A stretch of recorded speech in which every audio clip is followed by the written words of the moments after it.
There is significant outstanding business that Congress needs to complete before the end of the year. My Republican colleagues and I have stated over and over that we still want to pass more coronavirus relief for the American people. Senate Republicans have voted multiple times to send hundreds of billions of dollars to schools, small businesses, health care, and laid-off workers.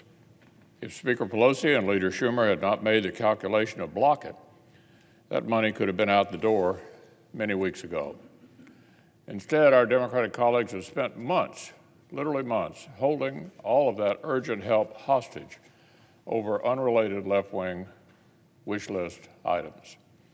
Their so-called heroes proposal is so unrealistic that poorly targeted that Speaker Pelosi's own moderate Democrats ridiculed the bill the instant she put it out and said it'll never become law. It includes things like a massive tax cut for wealthy people in blue states and huge sums of money for state and city governments with no linkage to demonstrated COVID needs. Some blue states, including New York and California, have actually seen higher state income tax revenues this autumn than they saw during the same months last year, in part because they are taxing a chunk out of vulnerable people's unemployment benefits. They're receiving more tax revenue now than they did in 2019. Some of these blue states are receiving more revenue now than they did in 2019.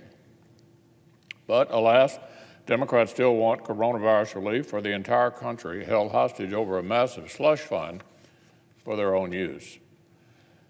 Well, even if our Democratic colleagues continue to block any bipartisan pandemic relief from becoming law, there are other responsibilities we still need to tackle together. The federal government is currently funded through December the 11th. The next few days will tell us a lot about whether Congress can pull off the bipartisan, bicameral appropriations process that I believe both sides would like to deliver. Last week, our colleagues on the Senate Appropriations Committee released all 12 bills for fiscal year 2021.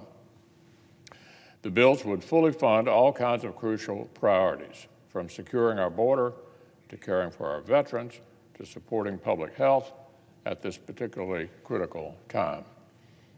What needs to happen now is quite simple.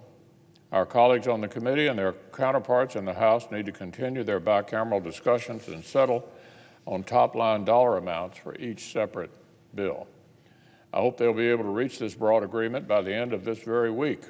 That would help keep us on course to deliver full-year funding legislation, which helps our armed forces and all federal agencies plan and get ahead of the curve by the December deadline.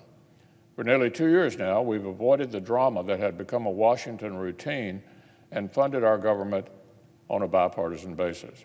Last August, we passed a 2-year bipartisan funding agreement that let our committees do their work, even amid this divided government. When both sides have honored the agreement and kept bills clean of poison pills, Chairman Shelby has been able to deliver full-year bills without drama. I hope we can replicate that successful pattern this year. Congress should also reach a bipartisan, bicameral compromise on the National Defense Authorization Act and pass a conference report before the end of the year.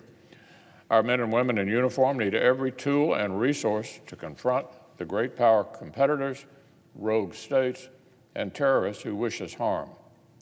Congress should be an asset to our own service members, not a liability. This year would make the 60th consecutive year Congress will have passed an NDAA.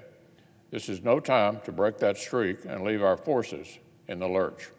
Let's get this done and pass a conference report through both chambers this year.